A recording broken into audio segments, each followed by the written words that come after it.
Senator Van. Thank you, Madam Acting Deputy President. Our energy system is incredibly complex, not just from a technical point of view, but geographically, jurisdictionally, politically, and politically not just because of each of the major parties at both state and federal level disagree on policy, but because many of the players, public and some private, have their own patch and they want to protect or grow it. This complexity is magnitudes greater as we transition to a low-carbon future. This complexity is too dense for most voters to penetrate, even if they're willing to try, and I don't suggest that they do. Our policymakers and the implementers of those policies do little to explain it because, due to this complexity, as complexity does not make for good sound bites in the media. Instead, it is easier to simply say, let's trust the experts. They know what they're doing. And that approach may be fine if voters could be assured that someone was providing oversight on what the experts are proposing. Review those plans, assess them on the basis of economic efficiency and contribution to the national interest. This should then be reported to governments, plural, and further tested through public fora, as we have Senate estimates here, so that that advice and the agency giving it and the parliamentarians testing it are publicly held to account by the voting public.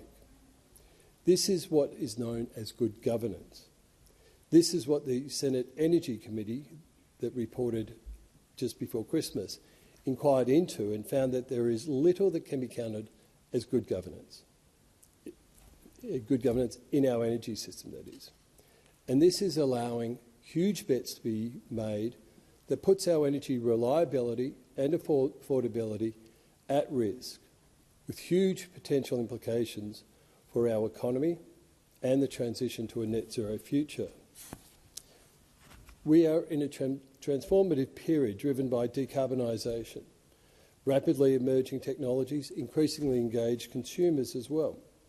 Yet the framework we rely on is outdated and fundamentally ill-equipped to handle these modern realities.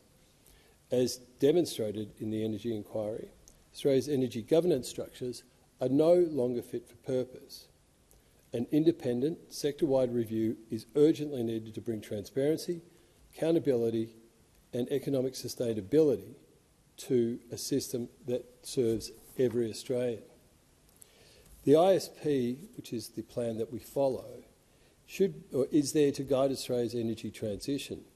But yet, after 4 ISPs since 2018, there is little to show for the effort and expense invested by the Australian energy market operator in those plans. While some of the mega projects might have started out under different names, few are yet to be finished, and others have not even started.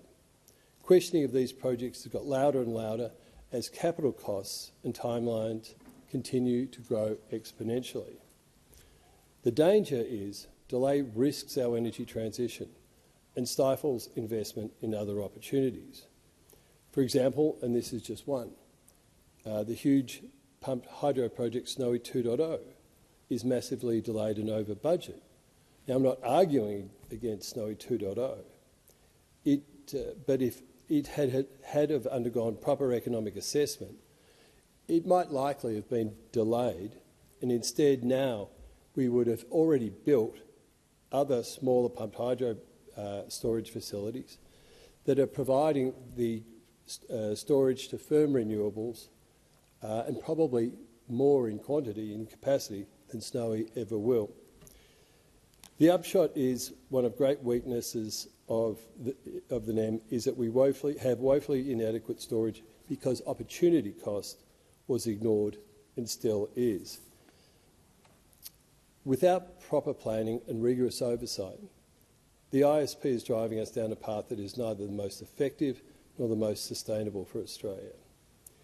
The time has come for a comprehensive re-examination of the sector, and the Productivity Commission is the best body to lead that review, as it is well placed to assess every facet from regulation, planning and governance.